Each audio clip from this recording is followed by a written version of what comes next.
Сәлеметсіздер ма балалар?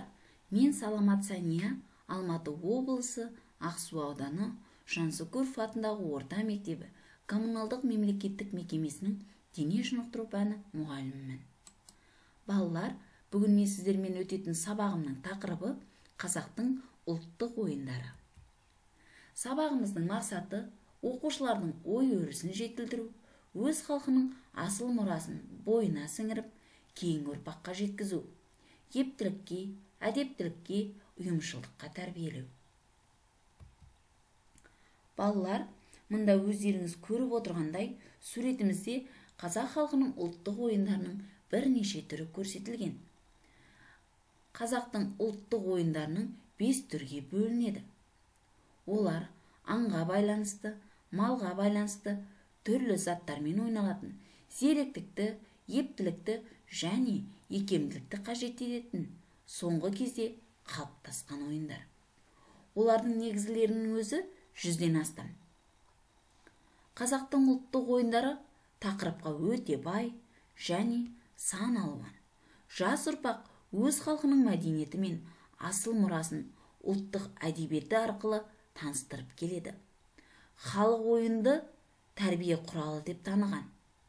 Ойындарды сабақта қолдану, оқушылардың ой өрісін жетілдірумен бірге өз халқының асыл мұрасын бойына сіңіріп, кейінгі ұрпаққа жеткізе білу құралы. Қазақстан халқы үшін ұлттық ойындар әр кезде де әлеуметтік зор мағынаға ие.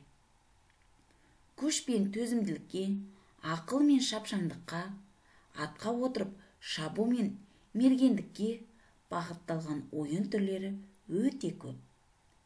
Осы суретімізде көрсетілген бір ойынымызға тоқтала кетсек, яғни бүгінгі сабағымызда асық ойындарының ішінде 5 асық ойынына тоқталатын боламыз және қалай ойнау керектігін үйренетін боламыз. 5 асық ойыны 13 кезеңнен тұрады. Бірлік, екілік, үштік, төрттік, жалақ, алақан, төрт бұрыш, ауыстырмақ, үндемес, сарт-сұрт, қарысу, жәди және соңғы 13-ші кезеңіміз ұпай алу.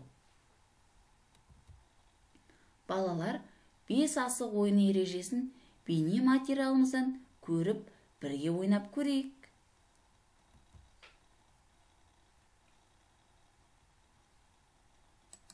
Асық ойыны 13 кезеңнен тұрады.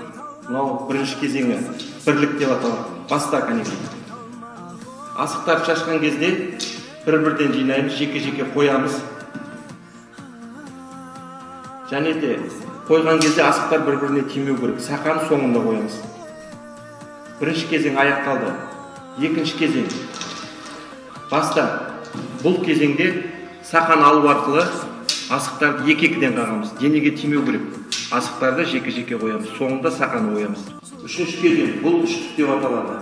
Бірінші 3 асық қағып аламыз. Жеке қоямыз. Соңынан бір асық қағамыз. Сосын сақан қоямыз.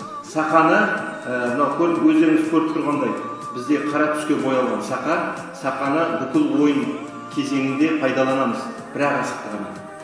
Төртінші кезең. Төрттік деп аталады. 4 асықты бірге қағып аламыз. Асықтар жерге қоямыз қолдағы, соңында сақан қоямыз. 5-ші кезең. Бесік деп аталады, немесе жалақ деп аталады. Баста. Көрдіңіздер ме? Енді асықтар жерге қояды тағы да, сақан соңында қояды. Бұл бізде 5-ші кезең аяқталды. Келесі кезең 6-ші кезең. Алақан деп аталады. Асықтарды шашамыз бірінші. Алақанды қоямыз. Алақанды қойған кезде, асықтарды қойған кезде саусақтар қозғалмау керек. Асықтарды алақанға жинаймыз. Баста.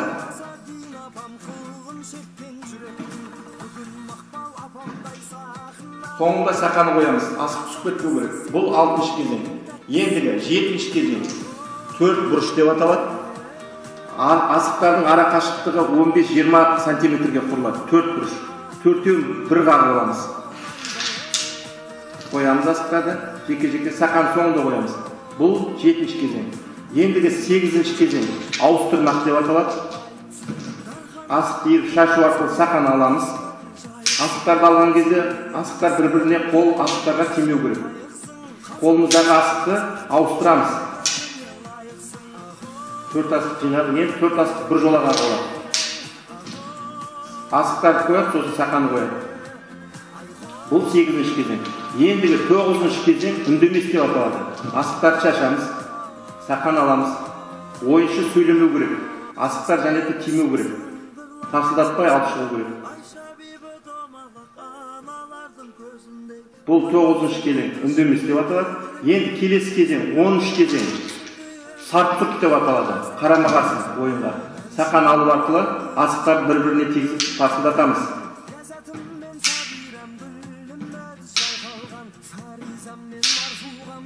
Бұл 10-ші кезең аяқталды. Келесі кезең 11-ші кезең қарсы деп аталады. Асықтарды иіп шашамыз, тең тастаймыз. Сақан алған кезде асыққа тимеу керек. Баста қарсымыз енді. Асықтар жеке-жеке қоямыз. Қойған уақытта асықтар бір-біріне тимеу керек. Жаттығу аяқталды. 12-ші кезең нәби деп аталады. Саусақтан көпірше жасаймыз, сақан аламыз, көпіршеден өткіземіз қолдың астынан.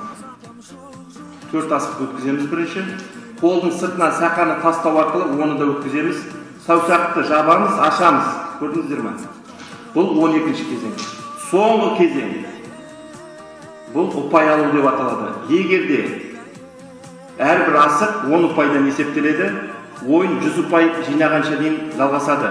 Егерде кім қарама-қарсы отырған ойыншы бірінші 100 ұпайды жеңетін болса, сол ойыншы жеңіске жетеді. Баста. Көрдіңіздер ме? Міне 50 ұпай қағылады. Осылайша қағыл алғаннан кейін ары қарата жалғастырады. Қайтадан бірліктен бастап 100 ұпай жиналғанша ойын жалғаса береді. Кім 100 ұпайды бірінші жинаса, сол ойыншы жеңіске жетеді. Міне бүгінгі ойынымыз 5 асық ойыны. Үйге тапсырма. Қазақ халқының жадынан шығып бара жатқан ойын түрлерін ізденіп келіңіздер. Жазбаша не болмаса ауызша айтсаңыздар болады. Бүгінгі сабағымыз аяқталды. Назарларыңызға рахмет.